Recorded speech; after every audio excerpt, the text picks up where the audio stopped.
En el área de Ciencias Naturales, PAUPU, ANEP.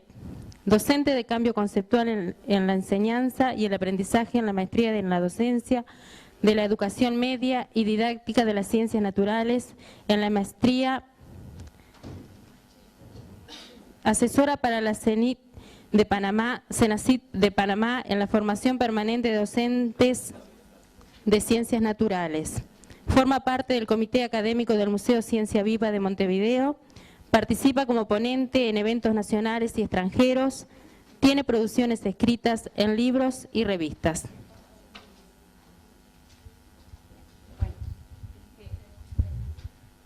Bueno, muchas gracias. La verdad es que no es nada fácil hablar después de Agustín. Como se podrán imaginar, el emprendimiento que me mandaron no es nada sencillo. Yo, antes de empezar, aunque Irma haya dado los agradecimientos del caso, yo creo que me voy a hacer eco del grupo de investigación de la revista y hacer un agradecimiento muy especial a quien es de alguna manera nuestra madrina en todo esto, que es Silvia Iturralde. Yo creo que el aplauso de hoy, a quien lo merecía, era ella. La que siempre está sentada en la segunda fila, la que nunca quiere que aparezca su nombre, la que nunca quiere ser ella la que... Y de alguna manera es de ella quienes desde distintos lugares, todos los que participamos del grupo, hemos aprendido. Así que para mí va un homenaje hacia ti, Silvia, que creo que te lo mereces. Yo decía que hablar después de Agustín es una cosa brava, porque si uno se pusiera en situación de hacer el análisis didáctico de lo que Agustín, si Agustín nos permitiera hacer el análisis didáctico de su exposición, veríamos muchísimas de las cosas que uno desearía que ocurrieran en una situación de enseñanza, ¿verdad? Nos tuvo muy entretenidos, nos propuso cuestiones teóricas para pensar y nos puso sus ejemplos. Y mientras él hablaba, yo pensaba cuántas habilidades de pensamiento exigió de nosotros el poder aprovechar el 100% de lo que Agustín dijo. Y eso tiene que ver específicamente con la enseñanza de la ciencia. Yo voy a tratar de ser cortita porque me parece que lo más importante es que el espacio de intercambio donde ustedes puedan hacer preguntas, y especialmente a él, que es el que, aunque viene menos de lo que nosotros querríamos que ocurriera. Yo voy a tratar de utilizar estos minutos como para preparar el resto de la jornada. Es decir, nosotros nos vamos a estar encontrando con científicos y maestros sentados en una misma mesa. O sea, a lo largo de todo del resto de la jornada, ahora cuando ustedes van a dividir en 3 escenarios científicos distintos, y luego en la tarde va a pasar lo mismo con otra variedad, ¿verdad? Es decir, un antropólogo, un astrónomo, y una neurofisióloga, y en esa mesa también va a haber alguien que va a estar representando a la enseñanza, que es nuestra querida Cecilia. Entonces, a mí me gustaría mirar lo de las coherencias de las que habló Agustín, pero desde otro lugar. Y probablemente muchas cosas de las que yo vaya a decir, las dijo Agustín, seguramente mejor y más entretenidamente, yo las voy a ir pasando más rápidamente.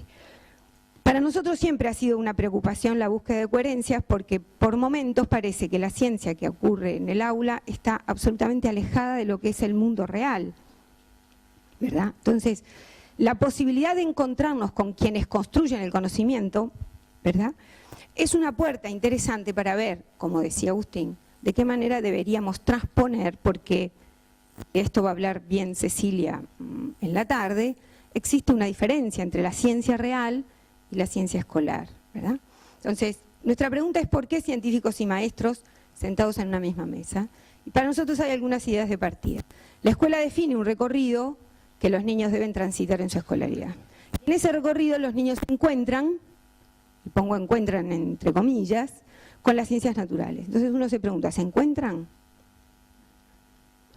Y en caso de que se encuentren con algo que parecería tener que ver con las ciencias naturales, ¿qué ciencia es con la que se encuentran? Y lo que más me preocupa últimamente es el sentido de ese encuentro. Entonces, de alguna manera trataríamos de buscar algunas respuestas. O sea, creo que, como planteaba Agustín, estamos siempre en camino de provisoriedades, ¿no? Pero también nuestro tiempo, más allá de las provisoriedades, está exigiendo espacios de pensamiento con relación a estas cuestiones. Yo creo que, más allá de que sea difícil definir, y comparto, viniendo del campo de la ciencia, que es muy difícil definir qué quiere decir la ciencia, necesitamos algo operativo para poder manejar, ¿no? Él elabora con sus educandos una concepción que la desarrolló bien específicamente. Para nosotros, que estamos trabajando con maestros ya hace tiempo, hemos tratado de mirar lo que supone, no tanto como definirla, pero sí entender cuáles son los elementos que intervienen en esa construcción. Entonces, entendemos que cada disciplina científica supone un cuerpo de conocimientos, o sea, el producto, ¿verdad?, que serían los saberes disciplinares, que son provisorios, que están en permanente cambio y que tienen historia. Una caja de herramientas que está de alguna manera formada por los métodos, los procedimientos y las habilidades intelectuales específicas para poder construir ese cuerpo de conocimiento, y una sintaxis especial, es decir, una forma de decir. Cuando Agustín ponía el dibujo sobre las representaciones de Dalton sobre los átomos, nos mostraba claramente cuál era la forma de decir para ese entonces de ese autor, ¿verdad?, lo que significaba el modelo atómico. Entonces, si cada disciplina científica, y podríamos decirlo en ciencias en términos generales, suponen estos tres aspectos, ¿no?, uno se preguntaría cuál de estos aspectos, más allá de lo que Agustín muy hábilmente transcribe, y la idea no es discutir en este caso ni en este escenario, como él dijo, si las cosas están bien o mal, si los currículos son los adecuados o no los adecuados, ¿verdad? Lo que Agustín transcribe en la margen derecha de la transparencia es lo que dice el fundamento del programa, y lo que puso en el margen izquierdo es lo que aparece en la lista de contenidos. Cuando un maestro va a planificar su clase, lo que mira es la lista de contenidos y no específicamente lo que está en el fundamento del programa. Y en todo caso, cuando logra ver las dos cosas, muchas veces golpea la puerta y pide ayuda porque no sabe, aunque hoy Agustín dio algunas pistas de cómo hacerlo, ¿verdad?, el puente entre esas dos cuestiones. ¿Por qué? Porque de alguna manera hay un detenimiento en el cuerpo de conocimientos, porque nuestra currícula, nuestra tabla de contenidos está parada aquí y se olvidó, aunque esté en el fundamento, de estos dos aspectos.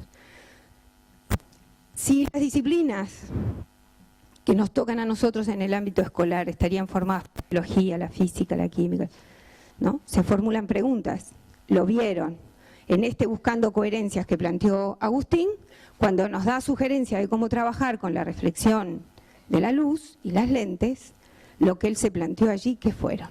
Preguntas, ¿no? Es decir, la clave estaría en las preguntas que den lugar a recursos, métodos, caminos que permitan construcción de algunas ideas escolares, como las que va a hablar. No de pronto las mismas ideas que pudo haber construido la ciencia, construyendo ese cuerpo de conocimiento que para nosotros va a ser el cuerpo de conocimientos escolar. Volvemos a preguntarnos qué es lo que prioriza la escuela respecto a esto, ¿no? Por eso el grupo de investigación investiga sobre la enseñanza de la naturaleza de las ciencias. O sea, nuestro objetivo no es lo que dice la ciencia, sino cómo hace la ciencia para poder decir lo que dice y cómo hacemos para poder entender lo que en algún momento pudo haber sido una pregunta investigable, ¿verdad?, por la ciencia, que produce un determinado conocimiento. ¿Qué priorizamos en la escuela y con qué sentido? Nos vuelve a preocupar eso. ¿Y qué es lo que queremos que los niños aprendan y por qué? O sea, creo que este es un momento en el que nosotros vamos a tener que definirnos. De alguna manera, cuando uno lo mira en términos de ciencia, es qué es lo que queremos que los niños aprendan de la ciencia y por qué vamos a querer eso, ¿no? Entonces, volviendo al ejemplo de lo que nos puso Agustín, y ustedes vieron que puso varios ejemplos, Agustín apeló a historias donde nos contó cuál era el problema, qué se suponía en ese entonces respecto a él, y de alguna manera algunos pasos para su resolución. O sea, las historias que nos contó Agustín no son historias cualesquiera. Él buscó específicamente, porque lo que nos preocupó no fue el final de la historia, sino qué pasó en el desarrollo de esa historia. Entonces, uno a esta altura, y creo que es como uno de los elementos que nos importaría marcar específicamente por lo que va a pasar en el resto de la jornada, tiene que ver con esto, ¿verdad? De qué es lo que queremos que nuestros niños aprendan y por qué. Cuando intentamos dar una respuesta y buscamos otras voces, Gelón, que es un colega del otro lado del río, ¿no?, nos dice que uno de los objetivos explícitos de la educación científica es desarrollar en los estudiantes el pensamiento y las actitudes científicas. Y agrega, uno podría argumentar que los contenidos clásicos de la clase de ciencias traen empaquetadas dentro de sí la sabiduría y los modos de pensamiento propios de la mente científica. Pero esto no es así, y hasta hay evidencias de que la realidad es precisamente la inversa. Entonces, pensar que porque nosotros los pongamos a los chiquilines frente a los contenidos científicos de una currícula, no importa de dónde ni cómo, se van a apropiar de esos contenidos, lo que nos están diciendo es que no es así, y que para poder hacer eso necesitamos de ciertos actos de pensamiento. Los mismos actos de pensamiento que tuvimos que poner en juego cuando Agustín nos contaba las historias y teníamos que tratar de entender qué relación había entre la historia que nos estaba proponiendo y el marco teórico que estaba diciendo antes. Ese ejercicio, cuando él desarrollaba la historia, uno tenía que estar rápidamente diciendo, esto que tiene que ver con lo anterior, ¿por qué este ejemplo? Hasta que él, sobre el final, decía, de alguna manera nos daba algunas pistas que, no sé si entienden lo que estoy tratando de decir, que para poder comprender a fondo los contenidos clásicos de la ciencia es necesario desarrollar ciertas habilidades básicas del pensamiento científico. ¿Por qué coherencias? ¿Por qué maestros y científicos? Porque se supone, o está establecido, o está en el imaginario de que en realidad los científicos piensan científicamente, ¿no? Eso habrá que ver si piensan científicamente solo cuando hacen ciencia o piensan científicamente en la vida todo el tiempo, ¿no? Pero de hecho son el modelo, hay un modelo de pensamiento que nos dice o que nos enseña cómo se preguntan, ¿no?, cómo se intentan responder, ¿verdad? Y si es lo mismo, los que vayan a ver a la gente que venga de parte de la biología, si es el mismo tipo de preguntas que se hace la biología que la física, ¿no? Y si las formas que encuentran o los recorridos que encuentran para encontrar las respuestas son las mismas, ¿no? Entonces, de alguna manera lo que estamos tratando de decir es que en esta búsqueda de coherencia sobre la cual yo explicito expresamente, tiene que ver con estas pistas que nos den ellos de cómo se piensa en ciencias, porque como dijo Agustín, esto tiene que ver con algo que va a haber que enseñar. Esto no es algo que uno aprende, sino está de alguna manera enseñado. Reformulando objetivos, entendemos nosotros, ¿no? Es decir, estamos tratando de buscar respuestas a esto, de los sentidos y de qué es lo que queremos que aprendan, ¿no? Entonces, habría que reformular algunos objetivos. Yo, mientras Agustín hablaba, yo me acordaba de una frase de Osborne cuando dice que los objetivos de la educación científica no se logran y quizás no se consiguen porque lo que tenemos mal son los objetivos. O sea que no los conseguimos porque están mal definidos. Y por otro lado, recordaba el resto del texto de Osborne cuando nos dice que bastaría con conocer a fondo 3 o 4 buenas historias de la ciencia para entender cómo funciona y cómo es su naturaleza. Y hoy Agustín nos dio una rica variedad de historias con las cuales probablemente, no sé si nos acordemos, quizá la de los guisantes, ¿no?, por alguna que otra peculiaridad, pero sí vamos a recordar, ¿verdad?, algunas de los hilos de pensamiento que en esas historias estaban desarrolladas. Para promover un pensamiento científico deberíamos cambiar nuestras prácticas docentes en el aula, de modo que sean consistentes con o conducentes a. Y esta es una postura personal, ¿verdad? Por eso encontramos que puede llegar a tener un buen sentido este encuentro y este diálogo que vamos a tener con los científicos. No porque lo que vayamos a buscar es reproducir lo que hagan los científicos en el ámbito escolar. Todos aquí, quien nos conocen, sabe que hemos defendido una ciencia escolar que tiene sus características propias, su identidad propia, pero que no puede estar alejada, no puede dejar de mirar el otro escenario. Ese escenario es el que tiene que ser de referencia. No podemos trabajar actividades como la observación o la experimentación, que son típicas, ¿no?, de un aula escolar, tan alejadas de lo que significan esos procedimientos en el ámbito de la ciencia. Por eso pensamos que ese encuentro que podamos tener con los científicos, que por suerte no son de los científicos más tradicionales de los que hablan. A lo mejor ahí no hemos sido muy justos y hemos tratado de buscar científicos justamente que no son la representación de los científicos en general, pero son aquellos con los que vamos a poder dialogar, ¿verdad?, en esta cosa de buscar una sintonía en los dos escenarios. Entonces, si en realidad lo que pretendemos es que la ciencia escolar tenga un marco de referencia, un escenario de referencia como es el del contexto científico, porque nuestros objetivos son el que los niños aprendan a pensar, ¿no? Por esto de lo que decía Agustín, en algunos casos es la única oportunidad que tienen de poder pensarse con una vida diferente, ¿verdad? Es el único encuentro posible que van a tener con la ciencia, es el que van a tener en la escuela, pues entonces carguémoslo de significado. Si entonces es eso lo que buscamos, miremos claramente cómo son esos recorridos, que además son diversos. Ustedes hoy optan por uno, van a escuchar luego las ponencias en la tarde de 3 más, ¿verdad? Y van a ver que cada uno va a decir cosas diferentes, recorridos distintos, ¿no? Experiencias que tienen que ver con formulaciones y procedimientos bien diferentes. Bueno, de esa variedad nosotros nos deberíamos nutrir para poder pensar mejor nuestras situaciones de enseñanza a los efectos de que pudiéramos desarrollar a través de esas situaciones las habilidades de pensamiento que creemos que las ciencias pueden posibilitar. Y allí arriba no hay un signo de pregunta porque sí, ¿verdad? Porque vuelvo a decir, ¿ustedes vieron cómo resolvió el problema de la coherencia Agustín? Con 6 o 7 preguntas. Y ahí está la clave.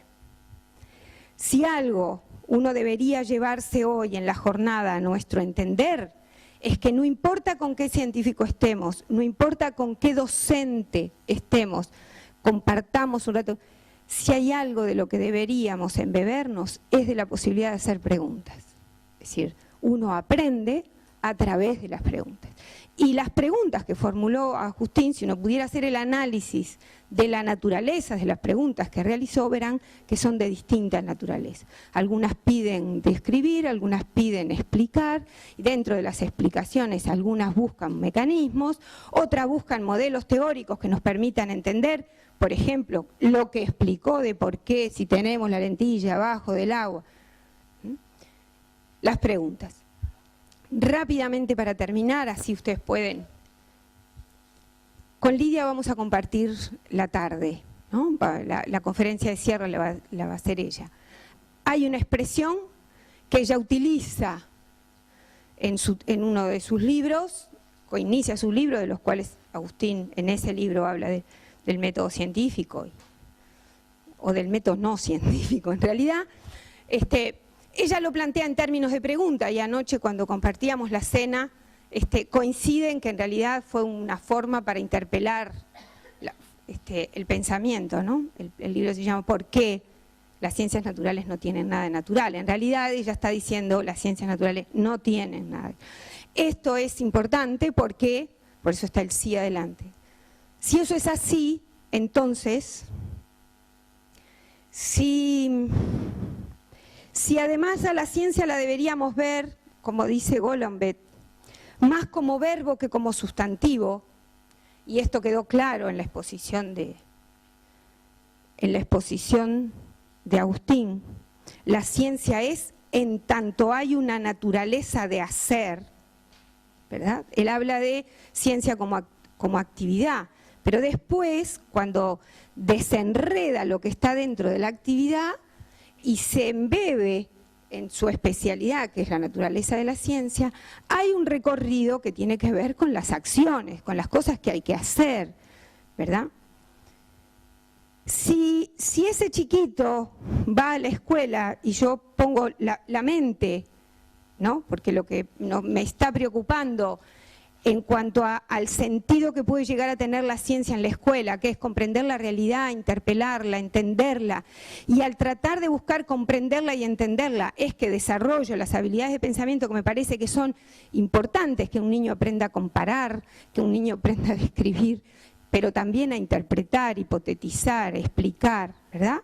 Si lo que me interesa, y lo tengo que poner en una situación en que imaginen, por eso lo que se imaginaron otros, por eso Agustín traía todas esas historias.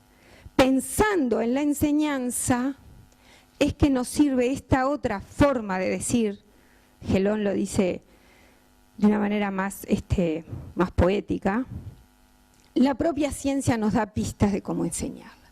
Por eso el encuentro de hoy entre quienes tenemos la necesidad, quienes hemos elegido este camino de la enseñanza y aquellos que producen el conocimiento. Por eso hemos tratado de buscar líneas de encuentro, ¿verdad? De alguna manera tener la posibilidad, a veces si no es en estos encuentros, a veces uno tiene un familiar, a veces tiene un conocido, a veces... Y aún así el ámbito no es el adecuado para preguntarles cuestiones que tienen que ver con cuestiones técnicas.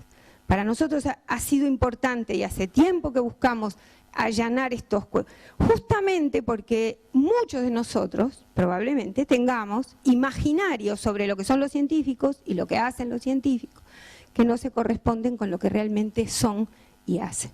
Entonces, buscando este encuentro entre los dos y pensando que ellos van a tener cosas que contarnos sobre cómo piensan, cómo se preguntan y por qué, y qué recorridos se acostumbran a hacer. Y eso puede darnos pistas a nosotros de cómo, de alguna manera, enseñarlas. Es que yo les digo que disfruten la jornada, que conversen con los colegas en esta posibilidad que tienen. No pierdan la oportunidad de preguntar y a raíz de algo que decía Agustín hace un momento, porque lo mencionaba ya cuando cerraba y hacía mención a la currícula, a mí me viene esa expresión de Benedetti en uno de sus poemas, que incluso está grabado en la calle San José, en el bar en que él solía tomar su café, que es tiempo de no llorarse las mentiras, sino cantarse las verdades. Entonces, yo creo que este es un momento donde uno tiene que volver, y permitan que vuelva, porque creo que es la pregunta más importante en la que yo puedo ayudar a instalar, y es que no se olviden de preguntarse el sentido de lo que estamos haciendo en la escuela, qué es lo que buscamos con eso, qué cosas de lo que queremos de nuestros niños la ciencia puede hacer y es un buen medio para conseguir. Y cuántas de las cosas que hacemos, de pronto las hacemos porque están prescriptas, porque están normatizadas, pero que en realidad cuando vamos en el mano a mano al encuentro, no le encontramos su sentido. Bueno, yo creo que me porté muy bien, recorté todo lo que pude y ahora no dejen de aprovechar el espacio que nos da Agustín. Bueno, compañeros, vamos a abrir el intercambio. Las compañeras van a levantar las preguntas. Ustedes en la carpeta tienen una hoja para poder escribir las preguntas. Si está dirigido a alguno de los dos específicamente, pongan a quién está dirigido, si a Agustín o a María. Y vamos a tomarnos unos 10-15 minutos para esto.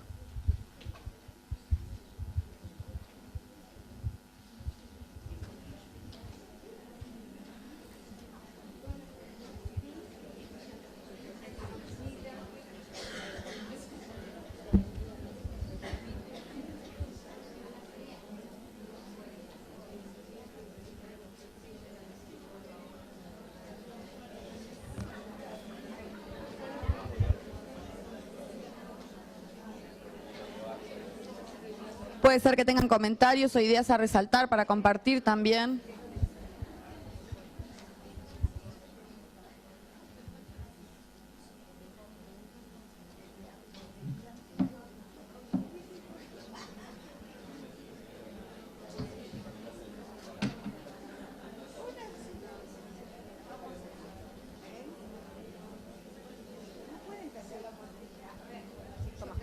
A ver, acá me dice Andrea, parece que no hay preguntas. No pueden dejar de... tienen que haber preguntas. Tenemos a Agustín acá, tienen que acribillarlo.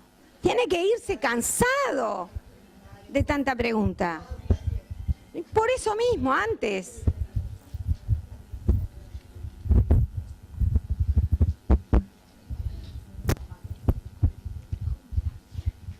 No hay que intimidarse.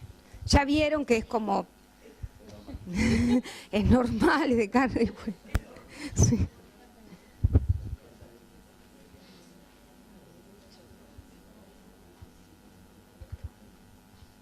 ¿Hay alguna? ¿Ya les llegó alguna?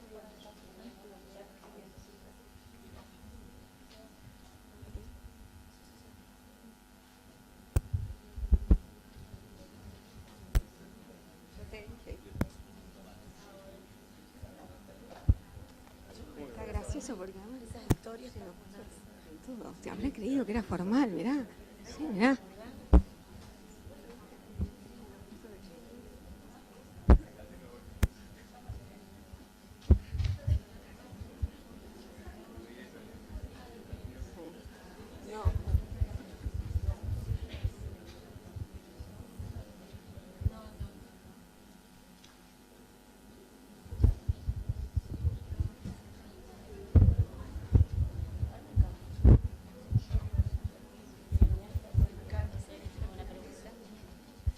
¿Cuánta incertidumbre? ¿Cómo se resuelve en el aula?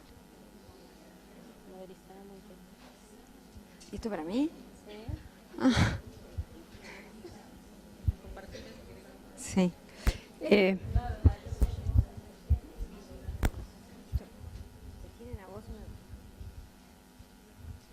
Dicen, cuánta incertidumbre y cómo se resuelve en el aula, ¿no? Es decir, modelizamos, inferimos, pero es que de eso se trata.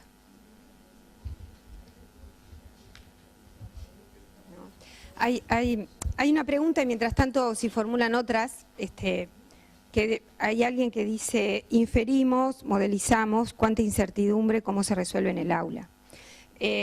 Yo creo que, y ahora me gustaría contestar a Agustín, yo creo que Agustín mostró un ejemplo claramente cuando la cuestión de los guisantes, ¿no? Y él muestra que allí no hay descubrimiento, ¿no? Es decir, hay una evidencia empírica que es que dada una cuestión las hojitas se juntan y que viene todo lo demás. Bueno, obviamente que cuando Agustín desarrolla toda esa chorrera de cuestiones que desencadena una evidencia empírica, uno lo puede imaginar en el ámbito escolar que las evidencias con las que nosotros nos trabajamos van a permitir elaborar ideas más sencillas, no es que vayamos en esa consecución. Pero el hecho de que los niños puedan, dado un conjunto de evidencias, interpretar cuestiones, es algo que sabemos que es posible hacer, ¿no? Y esto también me paro en esta cuestión que Agustín también marcó de desde antemano decir que el niño no puede, ¿no? Lo que nosotros creemos, la experiencia nos lo ha mostrado, es que el niño va a poder interpretar cuando sepa claramente qué cosa es evidencia y qué cosa es algo que es producto de sus ideas, ¿verdad? Distinguir lo que está percibiendo de lo que él puede pensar sobre lo que percibe. Y eso, aunque parezca que no, lo pueden hacer los niños ya desde chiquitos. Sí, una actividad que iba a poner entre los ejemplos y después no encontré la imagen y mi archivo correcto, se llama El misterio de la regla de Maruja. Aclaro, todas las actividades que puse son de verdad, existen, fueron hechas con chicos y chicas y no en contextos súper favorecidos y fantabulosos, sino en escuelas comunes y corrientes en varios países. Y desde inicial hasta universitario, o sea, hablamos de actividades para niños y niñas de 5 a 99 años. El misterio de la regla de Maruja es para chicos de 5 a 7 años, en el borde entre inicial y primario. Y lo que se trata es de hacer simular o realmente desaparece un útil escolar. Volvemos del recreo y a una de las chicas le falta un útil, la regla. Entonces vamos a tratar de pensar qué pudo haber pasado. Entonces la pregunta es, ¿qué pudo haber pasado? Que es la típica pregunta de las ciencias naturales. Habla de los estados de cosas o mundos posibles. Entonces los chicos dicen, bueno, a lo mejor se cayó al piso y alguien la recogió y en lugar de ponerla en el banco de Maruja la puso en el de Juan, porque estaba entre medio de los dos y se equivocó. A lo mejor vino un caco con una medivacha en la cabeza, forzó la reja, entró y se llevó la regla. A lo mejor un ovni con un rayo la desmaterializó. ¿Sí? A lo mejor el señor portero estaba ahí limpiando, barriendo y se la llevó a la dirección. Bueno, entonces lo primero que hacemos con este tipo de actividad que es analógica, todavía no hablamos nada de ciencias, es pensar, bueno, ¿cómo enfrentamos los problemas? Los problemas los enfrentamos con esta mirada que es la de los escenarios posibles, de qué pudo haber pasado. Después, el segundo paso es distinguir las explicaciones plausibles, aceptables en un marco escolar, de las que no. La de vino el ovni, le tiró un rayo y lo desmaterializó, no va a ser aceptable. No tenemos evidencia ninguna de que existan esos ovnis, esos rayos y esas desmaterializaciones. Extraída de los pelos, disparatada, imaginativa, o te fumaste un porro, etc. Y el tercer momento es, bueno, suponiendo que yo digo que alguien la recogió y la puso en el banco al lado, o entró un caco con una medivacha y se la llevó, o está en portería, ¿qué puedo hacer para probar, para dar evidencias de lo que estoy diciendo? Entonces, miramos la idea de intervención, cómo intervenimos. Y además, pensamos en algunas características de cada una de las explicaciones admisibles. O sea, de la inadmisible decimos es inadmisible por disparatada. Pero las que son admisibles, pensamos cuál es más plausible. Entonces podemos pensar, si de verdad entra un ladrón que se tomó el trabajo de vestirse de negro, ponerse la media, los guantes, forzar la entrada, ¿se va a llevar solo una regla? ¿O se va a llevar el proyecto Ceibal todo entero? La caja de la cooperadora la quiso. ¿Sí? Bueno, entonces los chicos rápidamente van a decir, no, es evidente que los ladrones no andan en busca de reglas de Hello Kitty, más bien se querrían llevar un botín más sustancioso, ¿no? Y después pensamos en el tipo de intervenciones eficaces. Bueno, si hubiera pasado otra cosa, entonces debería ser así o así tal otra. Si el señor portero se hubiera llevado la regla, entonces en portería estaría ahora. Si alguien la hubiera recogido y equivocado el propietario, la habría puesto en el banco de tal o cual. Eso es lo que estaría debajo de esto. Yo entiendo que las actividades que mostré tienen un contenido científico a veces muy elaborado y conspira, por cierto, la velocidad a la que hablé. Solamente hay unos toques, unas pinceladas. Lo importante de las actividades no era el contenido en sí, sino la maquinaria intelectual. La maquinaria se repetía en cada actividad. Una maquinaria, como decía María, referida a la naturaleza de la ciencia. A derribar el mito que la ciencia descubre, comprueba, muestra con absoluta certeza. Todo lo que decimos en ciencias naturales, todo, absolutamente todo, es del estilo de la regla de Maruja, del estilo del guiso fantasmagórico, del estilo de la púrpura de Perkin. Suponemos, colegimos, inferimos, nos parece, echamos al ruedo, damos a conocer, proponemos y tantos otros verbos. Por ejemplo, en la dicotomía usual entre descubrir e inventar, que usamos mucho en clase, yo más que proponer un uso correcto de descubrir e inventar, digo, ¿por qué no abrimos la paleta del pintor a muchos más verbos, como los que acabo de mencionar? Usar muchísimos más verbos de los que usamos en clase. Entonces, esto estaría debajo. Acá tengo otra pregunta. Dice, ¿la escuela hace, recrea y redescubre o ayuda a descubrir ciencias? Bueno, quizás ninguna de las dos cosas. Esto es importante. Si de verdad nos creemos esta idea de que la ciencia es contenido, contexto y capacidad, y es mandato cultural, acervo, etcétera, sería imposible que los chicos redescubrieran, reinventaran o recrearan. Entonces ni la ciencia, ni la escuela redescubre ni ayuda a redescubrir, sino que la escuela de verdad presenta estas cosas, las pone a disposición de los chicos y chicas. Quiere decir que la moraleja actual del constructivismo actual didáctico es que el profesor vuelve a ser protagonista absoluto y total.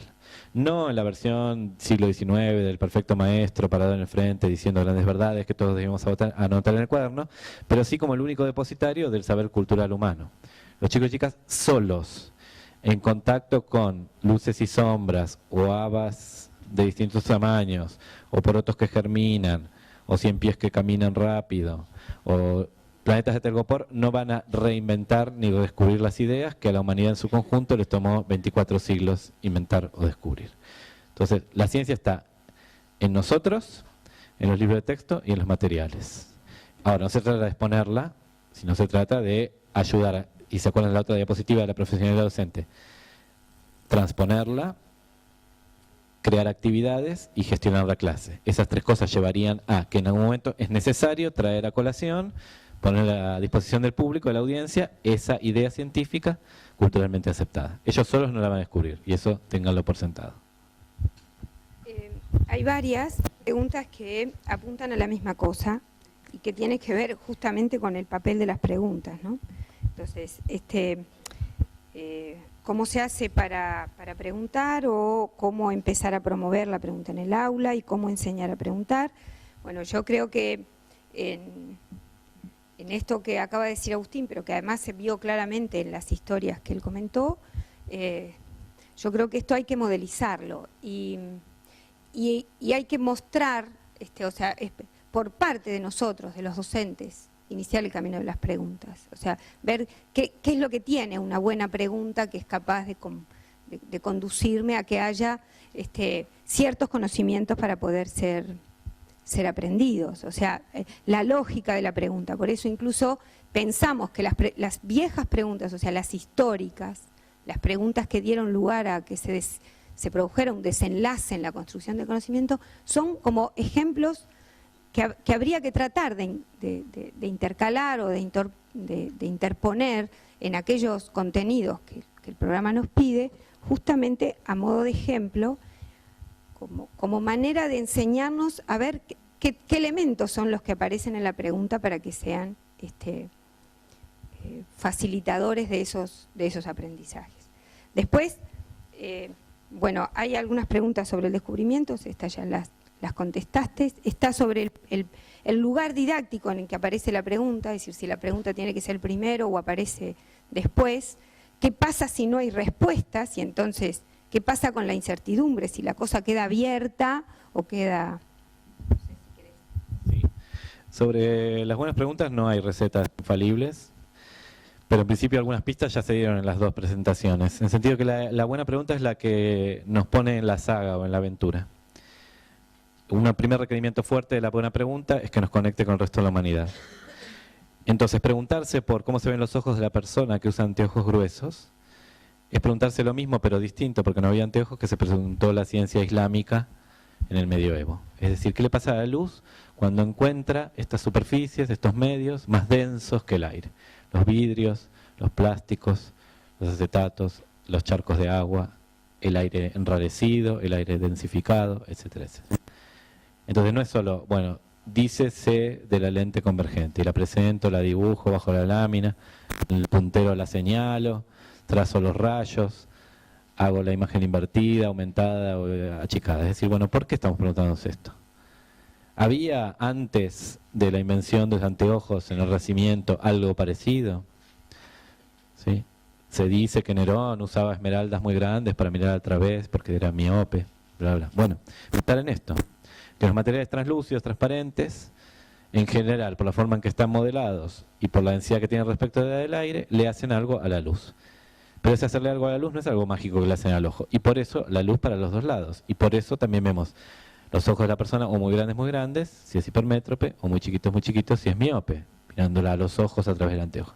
Y por eso es muy difícil reconocer a una persona que usa anteojos muy gruesos cuando se quita los anteojos. Y así sucesivamente vas desenrollando.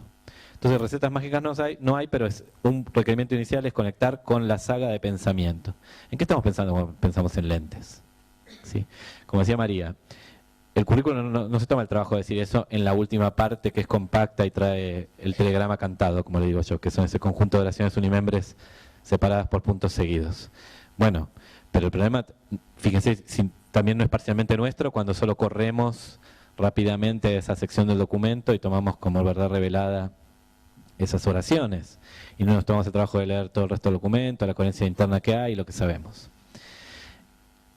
Sobre el lugar de la pregunta, si antes, después, durante, me parece que siempre antes, porque el sentido que es el que direcciona la actividad. Si de verdad creemos en una genuina actividad científica escolar que es la capacidad de pensar sobre el mundo con modelos, hablar con lenguajes, accionar con intervenciones, todo arrastrado por finalidades bien distinguidas y juegos valóricos que son característicos de la escuela, lo primero es preguntarse ¿para qué estamos haciendo esto?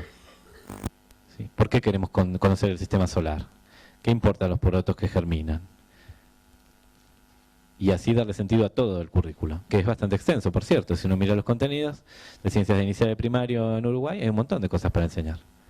Bueno, hay una pregunta que a mí me suena interesante, que es la del proyecto cero de Harvard, Perkins y Gardner. Estos investigadores dicen el qué del qué. Me parece que lo que nos aterra a los profesores de cualquier nivel, y en primaria pasa también, es cuando vemos esa grilla de contenidos nos parece un montón. Uy, ¿cómo voy a hacer yo para hacer todo esto? Bueno, me parece que lo que falta ahí es el qué del qué. ¿Qué cosa de las lentes? De las lentes se puede hablar largo y tendido, infinito, porque hay revistas especializadas, hay congresos, se está investigando hoy. Entonces, ¿qué 2 o 3 ideas fundamentales sobre las lentes? Y cuáles de esas 2 o 3 con valor profundamente educativo. O sea, que desoculten, no solo el sentido, sino desoculten la naturaleza profunda de la ciencia. Pensamos en las lentes no porque sean el contenido más importante del currículo de ciencia, sino porque vemos ahí la posibilidad de pensar en la naturaleza profunda de la ciencia, en cómo funcionan las ciencias, qué cosas se preguntan, cómo las responden, etcétera, etcétera. Hilado con otra pregunta que también hicieron. Y entonces, si estas preguntas y sus respuestas inferenciales forman estos juegos, actos de habla, juegos de lenguaje, gestiones de aula, intervenciones, modelos de alta complejidad y una cierta precariedad o provisionalidad, bueno, ¿dónde queda ese lugar de certidumbres, de certezas, de verdades, de oraciones bien subrayadas y recuadradas del cuaderno? Bueno, probablemente hay que relativizarlo mucho. Y en ese sentido ustedes tienen una gran ventaja, que son los primeros, porque para un profe de secundaria, de universidad, es difícil remar contra una imagen monolítica y dogmática de la ciencia, donde todo el mundo espera que se digan verdades reveladas, la cantidad de patas del 100 pies. Y cuando uno desestabiliza eso, es interpelado hasta por los propios estudiantes que quieren, bueno, pero dígame ahora la verdad, ¿cómo es? Yo quiero saber, si no me confundo, si no tengo el cuaderno. ¿Sí? Y es más, en contra de lo que podamos decir, los libros van a desdecirnos. Los libros traerán verdades reveladas, recuadradas, subrayadas, como si hubiera que aprenderlas. Entonces, primera tiene una gran ventaja en esto, de, bueno, decir, estamos sentando los primeros acercamientos a entender la naturaleza profunda de la ciencia.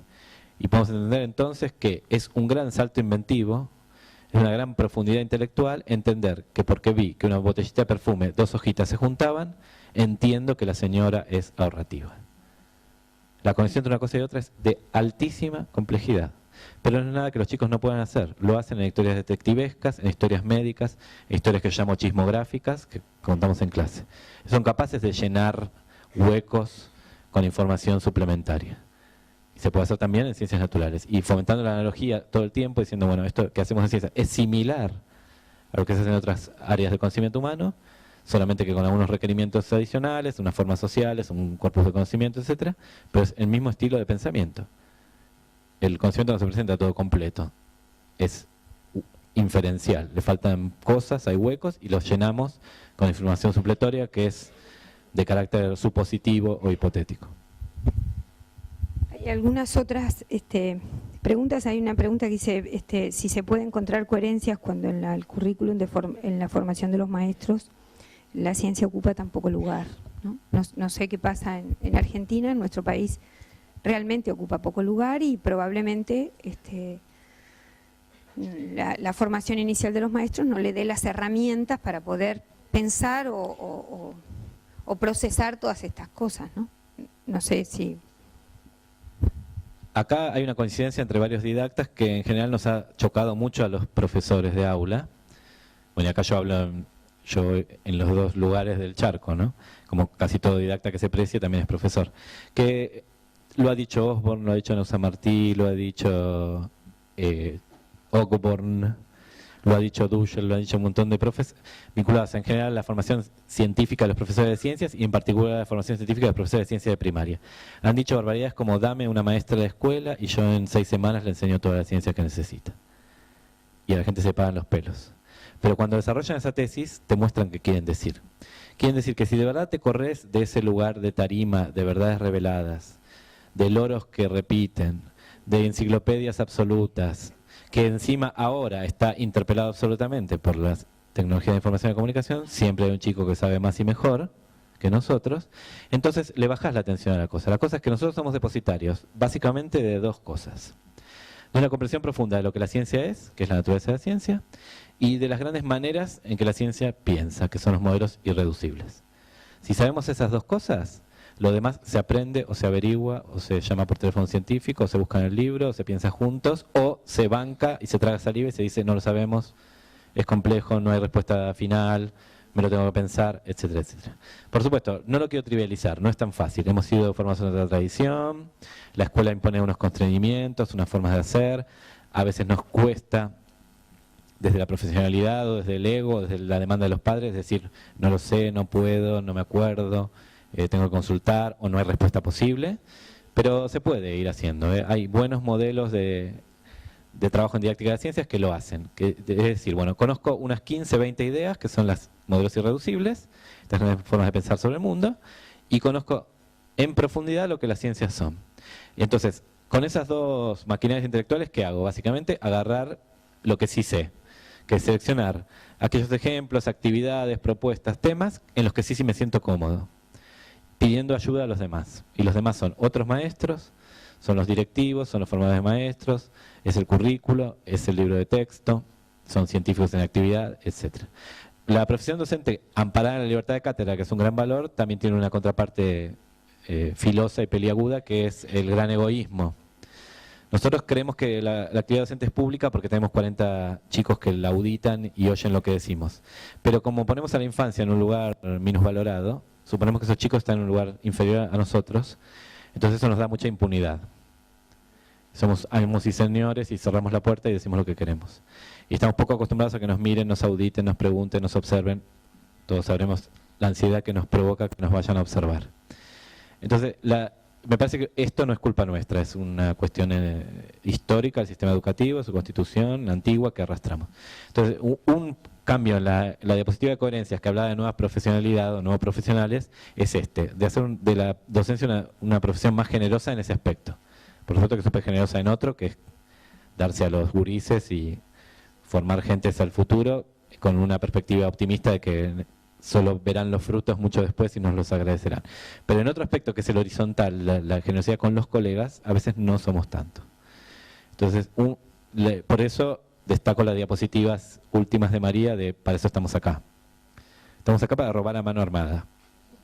No roben carteras, por favor, ni billeteras, pero sí roben ideas, propuestas, actividades, sugerencias, páginas web, etcétera. O sea, amuren, agarren, arrinconen a un colega contra la pared y decir, no te suelto hasta que no me digas cómo enseñás el sistema solar. Me han dicho que a vos te va muy bien la germinación de poroto. Si no me lo decís, la receta, te pego con la cartera en la cabeza. ¿Sí? Estos son los privilegiados, porque no todos sabemos todo, nadie sabe nada, más bien sabemos de lo poco que sabemos. Entonces el intercambio es lo rico. Aprendemos de los demás. Y los demás también incluyen, por supuesto, a los científicos, a los textos, al currículo, a los especialistas, no solo a otros maestros, ¿no? También puede pasar que podamos discrepar y de esa en ese encuentro con las discrepancias aprender también, ¿no? Hay una pregunta que es general, después pide un ejemplo particular. Dice, ¿es conveniente abordar las teorías previamente para trabajar un tema? Por ejemplo, la teoría celular para trabajar células. Yo creo que Agustín en su exposición de hoy nos muestra claramente el papel que le asigna a las historias de la ciencia. Cuando uno se pregunta, yo tengo que enseñar sobre la teoría celular, lo primero que tengo que mirar es para atrás, o sea, no la teoría que se conoce hoy, sino esa teoría a qué pregunta responde, ¿no? Y qué formas tuvo de respuesta en distintos tiempos históricos para poder encontrar el sentido que tiene la respuesta que le damos hoy. Entonces, frente a eso es conveniente abordar las teorías previamente. En lo personal yo contestaría que sí, pero de esa forma narrada en la que lo plantea, ¿no? Es decir, cómo nos hemos imaginado que es la organización de los seres vivos, qué cosa particular tienen los seres vivos que los hacen seres vivos, cómo fue esa pregunta original respondida por la ciencia en distintos momentos históricos, hasta encontrar que hoy la forma que tiene de responder tiene las características de lo que hoy vamos a llamar teoría celular. Recién después de eso podría llegar a tener algún sentido, ¿no? El trabajo con las células como unidad de organización, pero no sé. Sí, me parece que la visión de que la teoría es algo separado de los hechos que explica es una visión de naturaleza de la ciencia propia de la escuela en la que nos formamos los profesores y interpelada por la escuela en la que queremos que se formen los chicos. Sigue existiendo la idea de teoría y no es que está perimida ni obsoleta, pero la teoría está formada por modelos y los modelos tienen los hechos que interpretan. Entonces, sí, la teoría está antes, durante y después, pero está en tanto que tiene hechos adentro que son pensados. Entonces, si la pregunta es del nivel de yo expongo los fundamentos axiomáticos, teóricos, duros, intelectuales de la teoría, para luego pasar a ejemplificarla, yo diría que no. Ahora, si la teoría la necesitamos desde el inicio para pensar algo, sí.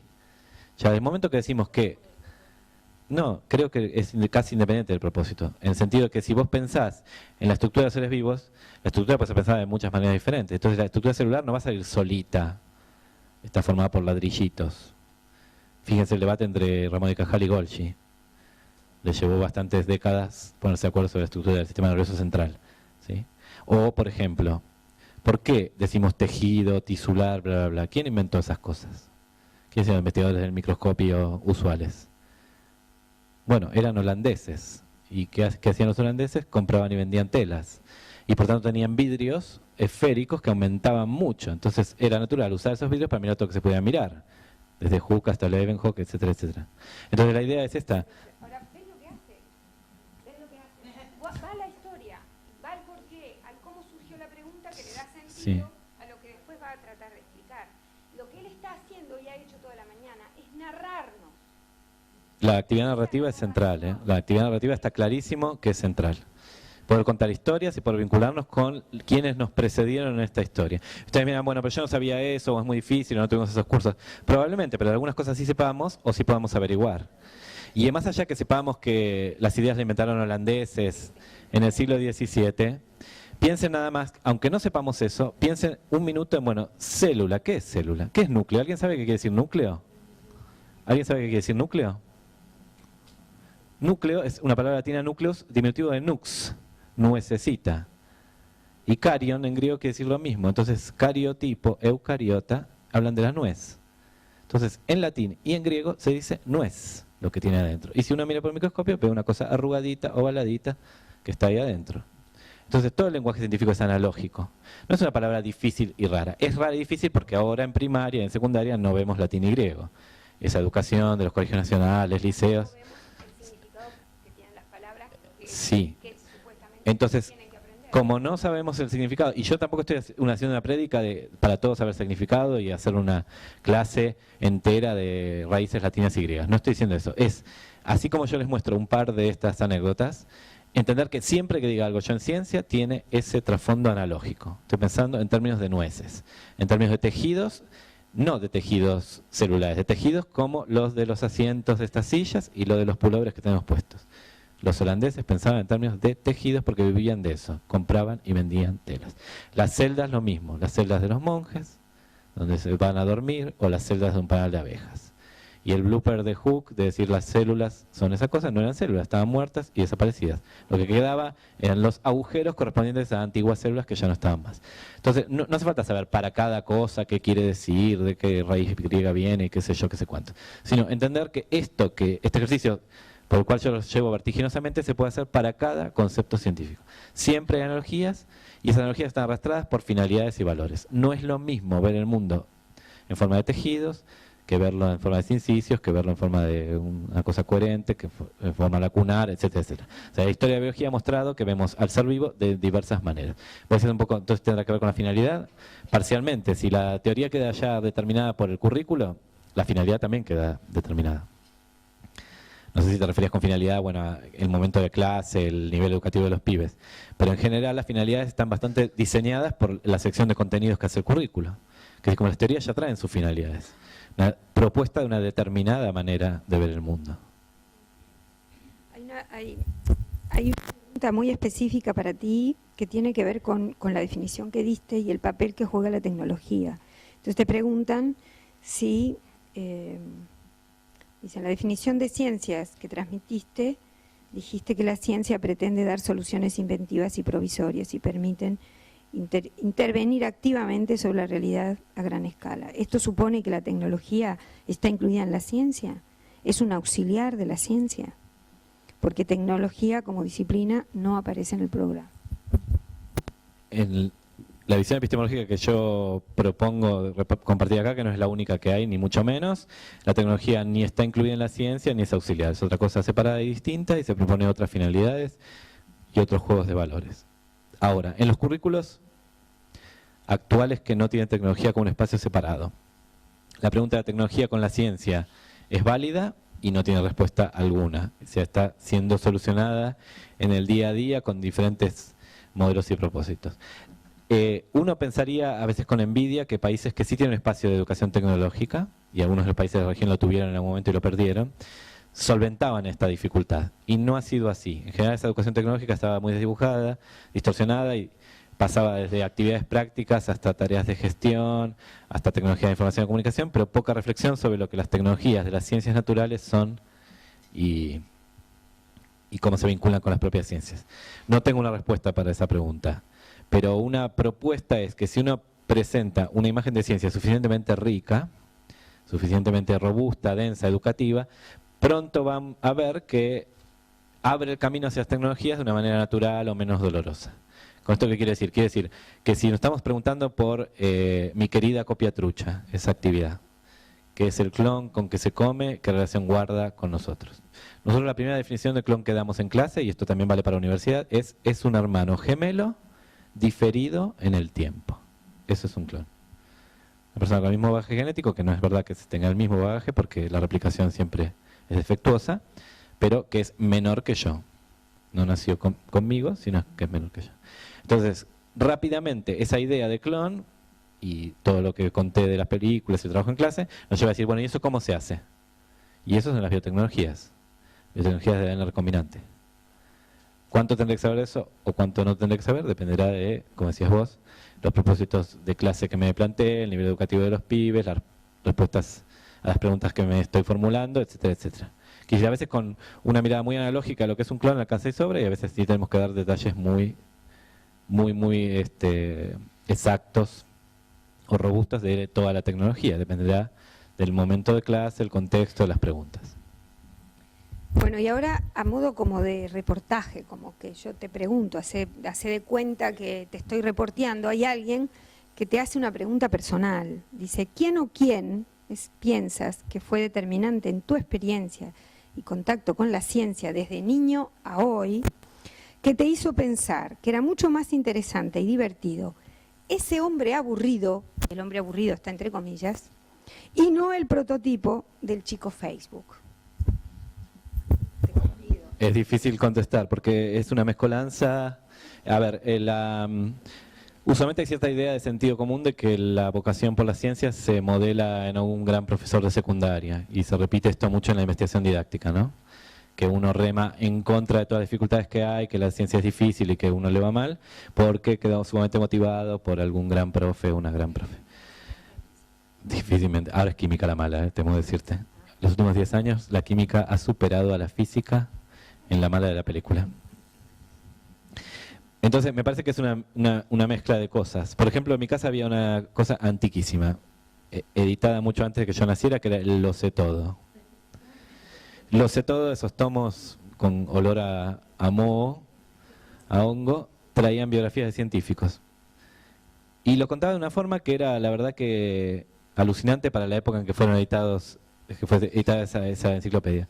Mostraban aspectos humanos, mostraban chismes, mostraban el devenir histórico, contextualizaban. Por supuesto que la lectura seguía siendo geográfica y tradicional, nació, tomó la primera comunión, se casó, tuvo hijos, murió, descubrió, le dio el premio Nobel, pero en general, seguramente por requerimiento textual de cómo era el texto, los dibujitos, las columnas, mostraba una historia mucho más dinámica. Entonces había una parte que era esa, otra parte del trabajo intelectual de mi familia. Mis padres eran de letras, y usted mira que tiene que ver con ciencias, tiene que ver, porque uno pensaba que del pensamiento se puede vivir, que en el pensamiento disfrute, que en la intelectualidad se pueden hacer cosas. También buenos profesores de ciencias en secundaria, o sea, una mezcla de cosas absolutas.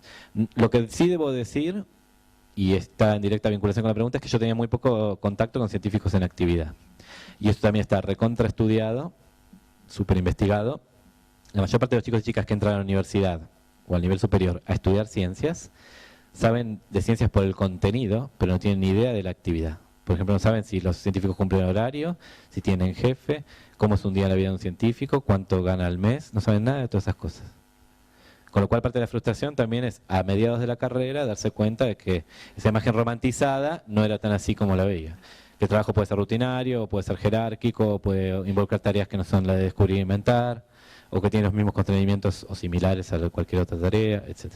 En eso, que va directo a la pregunta, yo me sumo. No tenía mucha idea de cómo era la ciencia en actividad real, contemporánea a mi época. Bueno, hemos dado cuenta de todas las... Agustín dice que alguien grite café, por favor. Bueno, ahora no sé quiénes están en... Silvita, ¿no les vas a dar la bienvenida? No. Yo ya, a esta altura, gente, bueno, sí, es un placer tenerlos acá. Salón de actos lleno y gente parada, es como 30 años atrás, pellizcarse, ¿no? Soñar imposibles. Los científicos están, el café está calentito,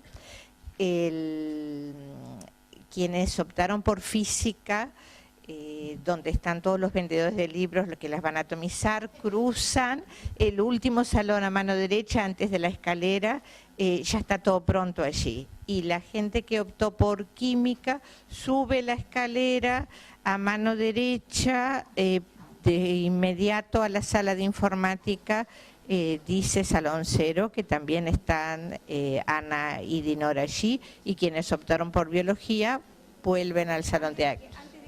Antes de que se levanten, porque no todos van a estar en todos los talleres, bueno, el científico que viene por física ya está en su lugar porque es físico, ¿no?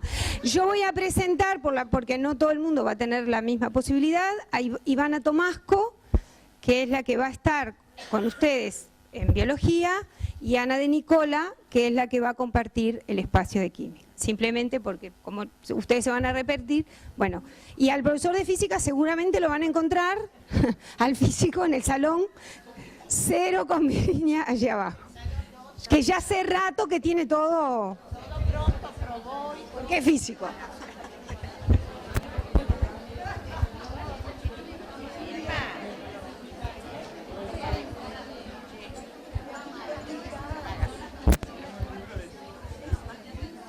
Vamos a avisar que vamos a... En primera instancia, el señor Amadeo Sosa presenta su trabajo Los clubes de ciencia como modelo didáctico de investigación. Buenas tardes a todos, a todas. Un agradecimiento muy grande por permitirme compartir con ustedes esta jornada. Trabajo en el Ministerio de Educación y Cultura, en el Departamento de Cultura Científica, y bueno, allí desarrollamos, entre otras actividades, los que son los clubes de ciencia. Sé que muchos de ustedes han trabajado, han sido orientadores y orientadoras de clubes de ciencia, y por lo tanto me gustaría también compartir esta presentación en forma participativa, activa, así que cuando ustedes lo consideren, interrumpen sin problema. ¿Desde dónde presentamos esto de los clubes de ciencia? Lo entendemos primero que nada de una forma abarcativa. Cuando hablamos de ciencia, hablamos de ciencia. No son ciencias naturales, estamos hablando desde las ciencias sociales, tecnológicas y las ciencias naturales. Desde allí nosotros hablamos de ciencia. Y en ciencia se investiga, y lo que vamos a hacer, vamos a intentar compartir con ustedes, bueno, que los clubes de ciencia se pueden constituir como un modelo didáctico para el aprendizaje de las ciencias. Como aprendizaje de las ciencias y como aprendizaje a investigar. Y esa es realmente la fortaleza de un club de ciencia.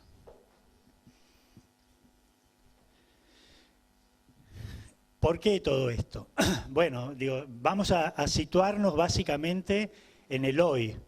La enseñanza de las ciencias está interpelada. ¿Desde dónde está interpelada? Bueno, nos ubicamos también desde la sociedad para decir que en ese sentido la sociedad está buscando otras respuestas. Primero que nada, estamos inmersos en la sociedad de la ciencia y la tecnología. De hecho que estamos usando un montón de equipamiento aquí que tienen que ver con recursos audiovisuales. Seguramente todos tenemos nuestros celulares, nuestras laptops, no sé, un montón de cosas, de los cuales nosotros aprovechamos aproximadamente un 40 o un 50%.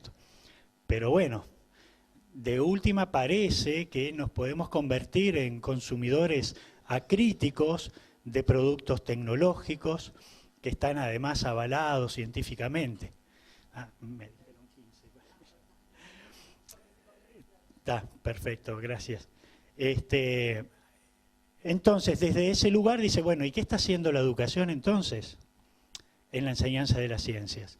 En segundo lugar, y como consecuencia de ello, es necesario entonces una alfabetización científica y tecnológica que permita entender, bueno, los códigos que están manejando ahora nuestros niños y jóvenes en las escuelas y en los liceos. De hecho que tenemos a las aibalitas presentes allí y cada uno de nosotros seguramente tendrá un acercamiento mayor o menor con respecto a esa maquinita que está por allí. Y como consecuencia de todo esto, y ahora esto está bien en boga, estamos hablando de Aratirí, estuvimos hablando de Bodnia, estamos hablando de otra procesadora de celulosa, es necesario una participación ciudadana. Es más, desde el ámbito político están apareciendo opiniones, bueno, ¿qué se hace? ¿Un referéndum consultivo por esto de Aratirí? ¿Y qué se espera de la población? ¿Desde dónde la población puede responder si sí o si no? ¿Cuánto sabemos nosotros con respecto a impacto medioambiental, recursos, riesgos, desafíos, oportunidades, amenazas? ¿Desde dónde nos paramos? Desde donde queramos pararnos, lo vamos a tener que hacer con fundamento. Y bueno, entonces encontramos que los clubes de ciencia permiten iniciar los primeros pasos en tratar de responder a algunas preguntas, trabajando en investigación. Por eso es que decimos los clubes de ciencia como un modelo didáctico para aprender a investigar. ¿Qué son los clubes de ciencia? Y bueno, son un grupo de niños que deciden darse cierta organización, responder a ciertas preguntas, encontrar a alguien que los oriente, en eso que los oriente. En general, cerca del 95-94% de los clubes de ciencia que se presentan corresponden a clubes que están insertos en la educación formal y en particular en educación primaria. Entonces, los orientadores son maestros y maestras. Así que, bueno, ya desde allí, en el rol de orientador, de orientadora, vamos a tener que dar los primeros pasos para investigar, para escuchar qué se desea investigar, cuáles son las preguntas, cómo aparecen, desde dónde.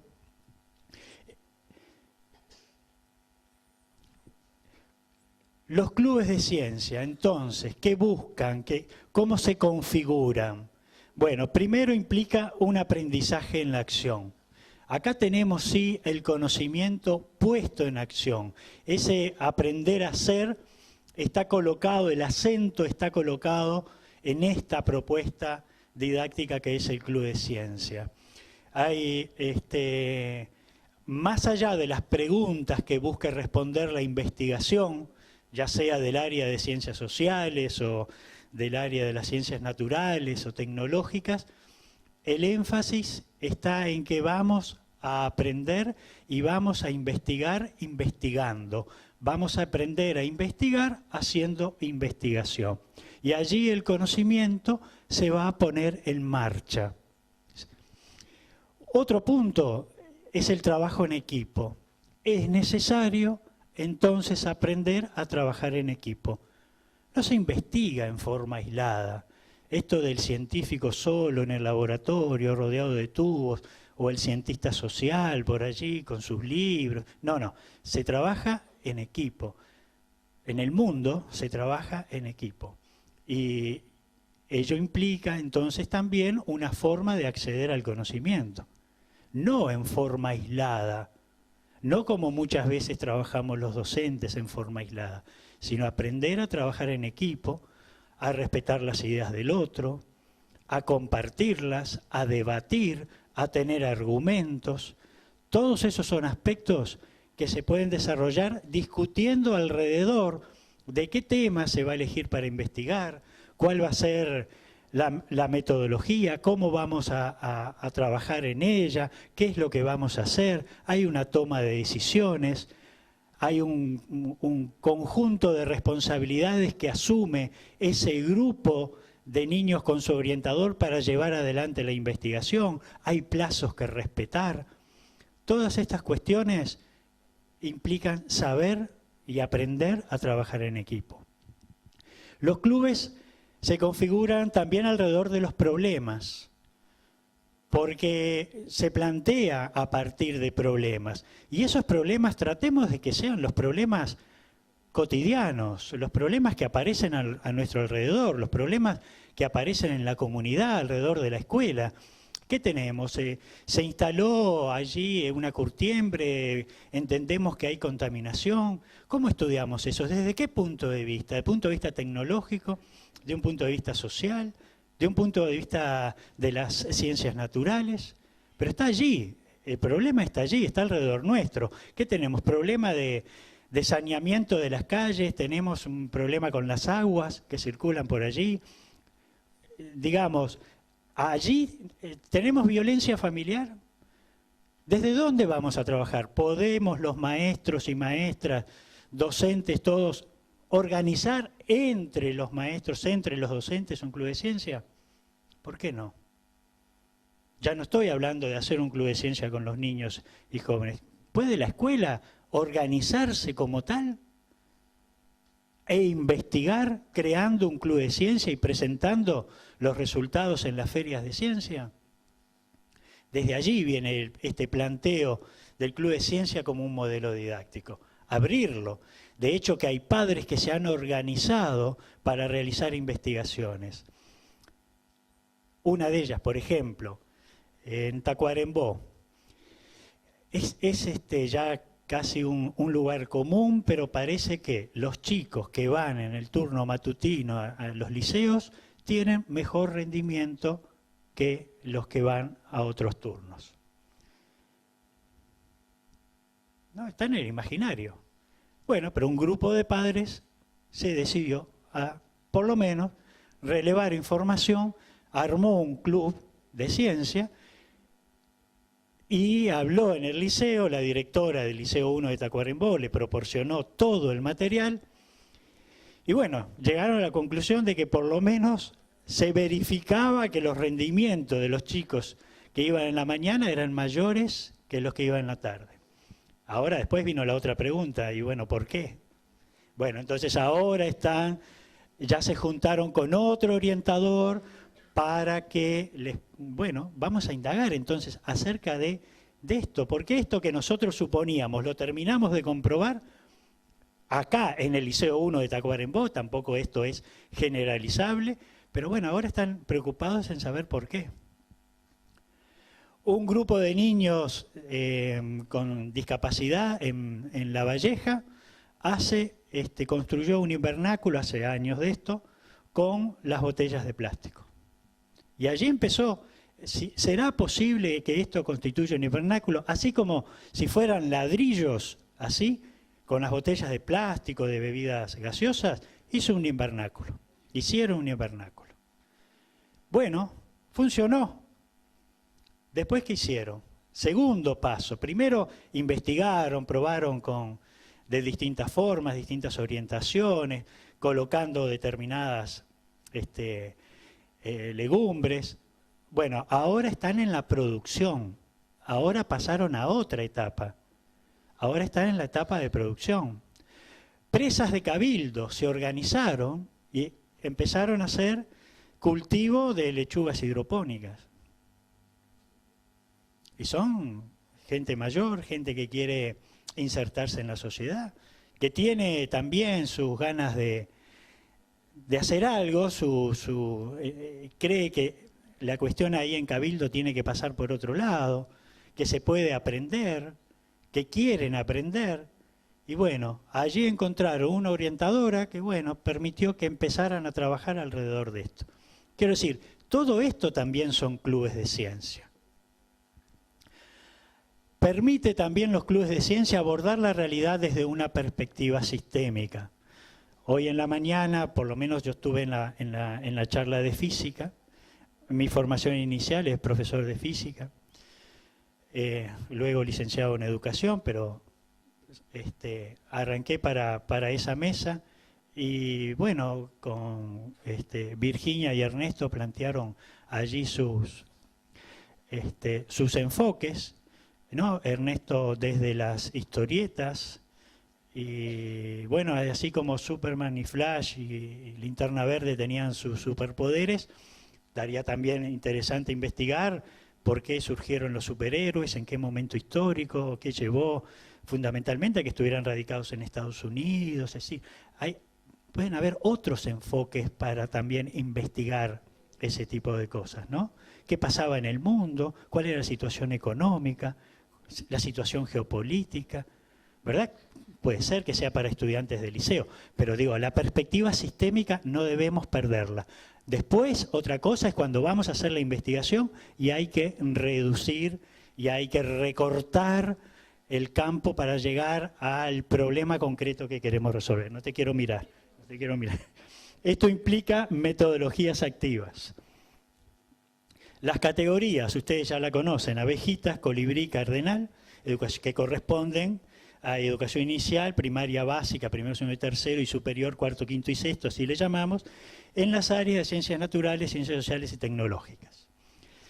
¿Qué implica trabajar desde esta perspectiva? Bueno, traslada el eje de las prácticas de una visión homogeneizante a una que atiende las diferencias, no solo en los contenidos temáticos, sino a las diferencias que se dan en las propias perspectivas de los alumnos, sobre los temas, sobre sus propios ritmos.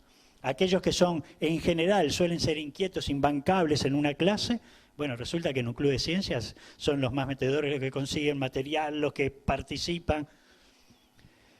Aprender desde escenarios activos, de conocimiento compartido, de ahí la necesidad de trabajar en equipo. Como decía Brunner, la mente como una extensión de las manos, ¿verdad? Donde esto de el saber hacer empieza a tener significado. Favorecer aprendizajes significativos, desarrollar habilidades y herramientas que les permita a los estudiantes indagar acerca de la realidad.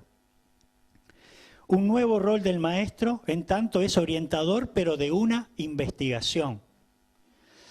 Debe reflexionar, tal como lo mencionaban hoy en la mañana, en la charla al menos de física, sobre sus propias concepciones acerca de ciencia.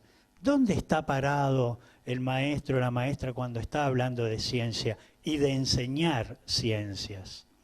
¿Desde qué postura epistemológica radica, está enquistado esta propuesta de trabajar en ciencias en el aula? Esas son cosas que, bueno, ayudan a la formación del maestro. Bueno, ¿y qué hacemos? Lo hacemos, que es una visión acumulativa del conocimiento, tenemos una visión positivista de la enseñanza de la ciencia. ¿Cómo operamos eso entonces en un club de ciencias? Los clubes de ciencia en ese sentido están como enfrente a un modelo tradicional, a ese modelo estímulo-respuesta, transmisión-recepción de información, donde el alumno aprende ciencia, pero aprende una ciencia en un formato escolar, ¿verdad?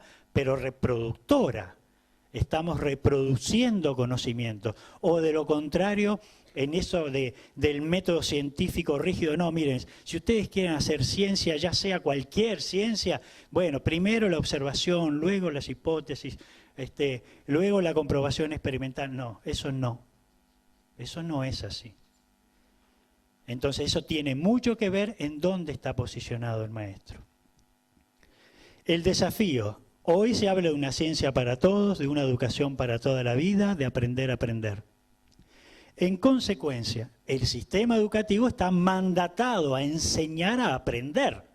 Porque si tenemos que aprender a lo largo de toda la vida, ¿dónde se enseña a aprender? No podemos caer en la reproducción de contenidos. Y finalmente, una frase de Piaget para terminar. La principal meta de la educación es crear hombres creativos, inventores y descubridores, capaces de hacer cosas nuevas y no simplemente de repetir lo que hicieron otros. Muchas gracias a todos. Muchas gracias.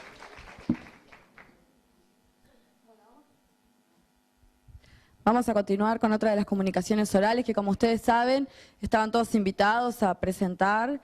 Va a venir ahora la presentación de Ana Gabriela Salzamendi de La Olla Bruja.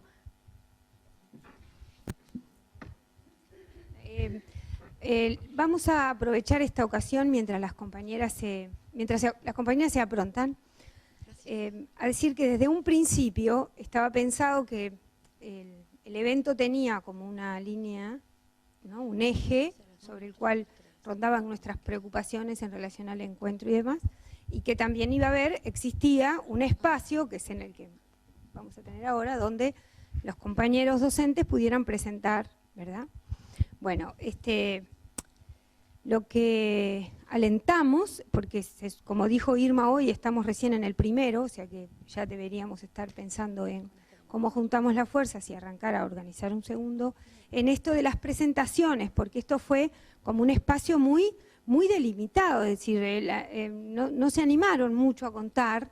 Entonces, va para ustedes un voto de ánimo para tratar de incursionar en esto, que son comunicaciones cortas, presentaciones, póster, ¿verdad?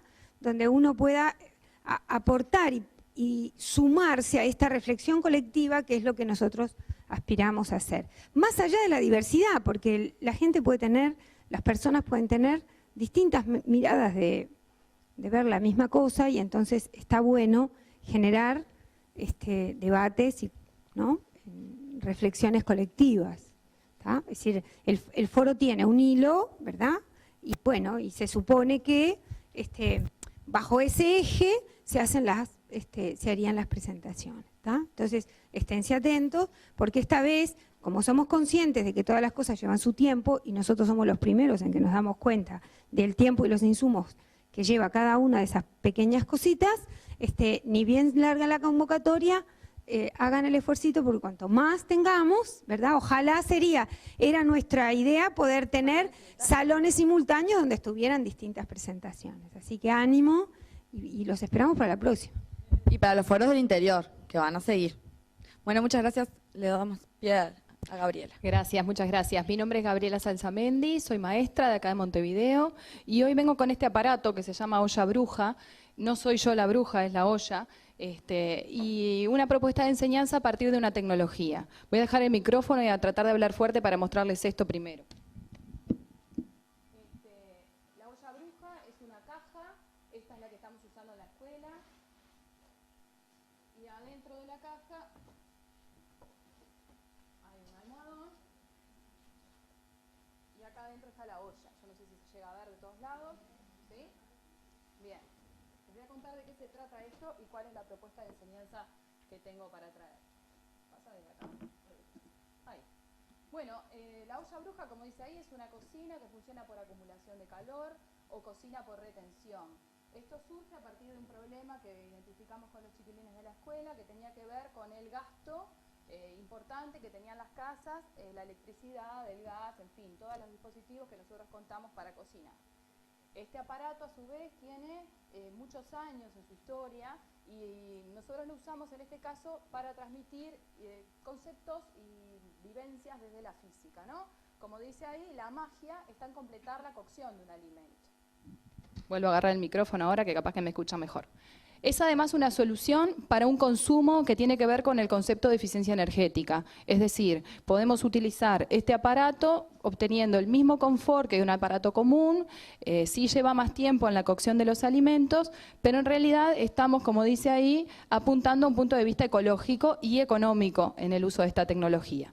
Es una tecnología apropiada, ¿verdad? Apropiada como sinónimo de adecuada y como sinónimo también de adueñada, si se quiere, de alguna manera, por la gente, porque es fácil apropiarse de esto y usarla en la casa. Ahí está el esquema de cómo se hace, de esto hay mucha información en internet, es una caja y adentro lleva un sombrero de cartón corrugado invertido, la olla, y después el cojín que funciona como aislante y la tapa. Ahí está el corte, digamos, transversal, el cojín, el aislante, los alimentos en la olla. Esta olla, como hablaba hoy un poco Agustín, permite trabajar desde muchas áreas. Yo traté acá con un punteo, mirando un poco el programa de 3 años a sexto, desde la biología, bueno, todo lo que se les ocurre de nutrición, de salud, desde la química, los cambios de estado, los estados de agregación, las propiedades intensivas. En la física, que es donde yo me voy a detener hoy, sobre los materiales, los cambios de temperatura, las diferencias, la conservación, todo lo que tiene que ver con la energía. También se puede trabajar desde las ciencias sociales, por ejemplo en la historia, permite trabajar la sucesión de los tiempos, la medición de los tiempos, las culturas amerindias que las usaron, capaz que no con agua como masa térmica, pero sí con piedras calientes. En Chile hace 300 años cocinaban de esa manera. En las guerras mundiales, en la Primera Guerra Mundial, enterraban la comida para conservarla como termo, ¿verdad? También se puede trabajar la dependencia económica en relación con el petróleo. Estoy mirando un poco lo de geografía también, ¿no? El cambio climático, la desigualdad social. En fin, permite el abordaje desde diferentes áreas. Matemática, todo lo que se les ocurra. Todos los maestros somos muy creativos en esto, ¿no? De buscarle la vuelta para trabajar un poco todo. Todo lo que tiene que ver con recetas, mediciones de tiempo, intervalos, temperaturas. En lenguaje, bueno, en fin, todo lo que se nos ocurra. Muy bien, y la propuesta que yo tengo hoy, que es bien concreta, es una de las tantas que pude haber traído, porque realmente la estamos usando desde el 2007, la olla bruja en la escuela donde yo trabajo, en todos los niveles, de inicial a sexto, y esta es una propuesta que trabajamos el año pasado de construcción de una olla bruja, y se hizo en coordinación entre primer año y sexto año. En los contenidos programáticos de primero aparece, como dice ahí, las propiedades de los materiales, los buenos y los malos conductores de energía térmica. Y en sexto aparece la energía y su conservación, la energía interna de los sistemas, la energía térmica y la temperatura. Me tapa el banner acá y no veo bien la presentación. Estos son los contenidos del programa nuevo de física y vimos que un poco esto de la física en la escuela nos costaba entrarle, ¿no? Y nos pareció que por medio de un dispositivo de este tipo estaba bueno que los chiquilines vivieran la física, más que caerles con, como hablábamos hoy en el taller, con definiciones o con textos o con cosas que de repente no resultaban atractivas o no resultaban de sus problemas cotidianos, de lo que ellos veían. Lo que hicimos para la construcción fue primero un taller en primer año, en donde se les propuso a los chiquilines que identificaran qué materiales eran malos conductores de energía térmica, porque lo que necesitábamos en sí para la olla era un aislante, entonces tenía que ser mal conductor. Si fuera buen conductor se me quema todo lo de... O sea, no la podría ni tocar la caja, ¿verdad? En el momento que está caliente. Los chiquilines trabajaron con madera, cartón, espumaplast, bolas de papel de diario, lana. Esos fueron los que seleccionaron, ¿no? Dejaron afuera un montón de otras cosas, telas, nylon, papeles, que no estuvieran arrollados. Y con sexto trabajamos el concepto de calor como energía en tránsito. Pero ahí nos empezaron a surgir dudas a los maestros, ¿no? Como grupo nos empezamos a preguntar, primero empezamos a mirar qué poco sabemos de física y de ciencias en general. Tenemos una formación muy humanista, y yo confieso que cada vez que leo más sé menos, porque me doy cuenta lo burra que soy en todo esto que tiene que ver con la física y las ciencias, ¿no? Nos preguntamos dos cosas bien claras. Primero, ¿qué es la energía? Y después, ¿cómo trabajarla en la escuela? Lo primero que llegamos es un poco a lo que hablábamos hoy en el taller. Feynman nos dice que en la física de hoy no sabemos lo que es la energía. Entonces, si desde la física no sabemos lo que es la energía, ¿será posible darles una definición a los chiquilines? Entonces lo que pretendimos hacer fue acercar al concepto desde lo cotidiano, desde la olla bruja, desde otras actividades que hicimos con cocinas solares, en fin. Y en esta propuesta es la energía térmica lo que permite cocinar los alimentos de la olla bruja, ¿no? La energía térmica es una energía cinética que pertenece a las energías mecánicas, porque hay un movimiento de corpúsculos y ahí ya nos vamos a otras áreas, ¿verdad?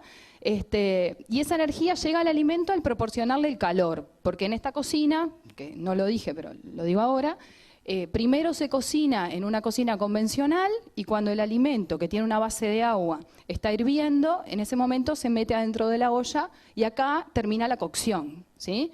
Los tiempos por eso son mayores. Hablamos entonces de los principios de la energía. Hablamos, y esto lo extraje también de María, del libro Y sin embargo se puede enseñar ciencias naturales, de que hay situaciones donde la energía se transfiere, pero se conserva. Y ahí tenemos qué diferencia hay entre transferir y transformar, ¿no? La transferencia como un contacto entre dos cuerpos en donde hay diferentes niveles de calor y se transfiere del que tiene más al que tiene menos, y la transformación cuando hay un cambio en eso, ¿no? En esa energía.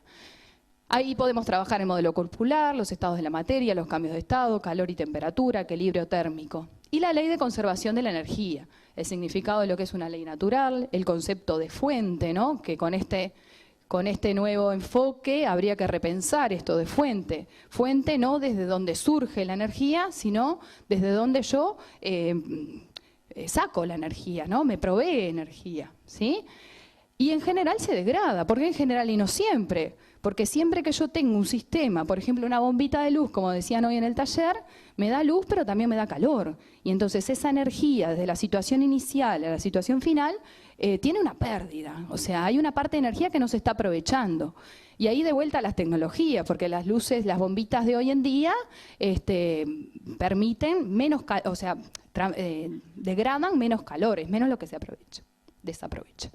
Bueno, ¿qué es el calor? Es energía en tránsito que se transfiere de un objeto a otro, ¿no? Les mostramos a los niños, y acá se generó un lindo debate en la escuela, que el calor y el frío no son conceptos de la física, son conceptos de lo cotidiano.